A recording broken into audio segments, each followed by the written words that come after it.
এবার আপনারা আল্লাহর কাছে নেককার সন্তান চাইবেন। সন্তান দেওয়ার মালিক কে?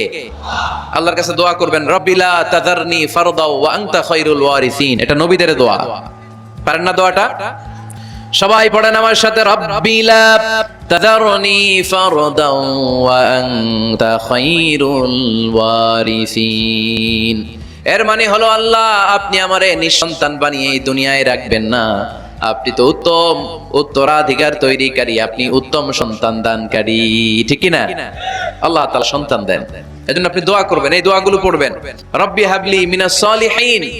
আমার সাথে সাথে আওয়াজ করে পড়েন, রব্বি হাবলি মিনাস সালিহিন।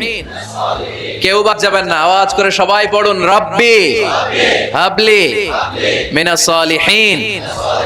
এর অর্থ হচ্ছে, হে আল্লাহ আপনি আমাকে নেককার সন্তান দান করেন। আওয়াজ করে পড়েন আমিন।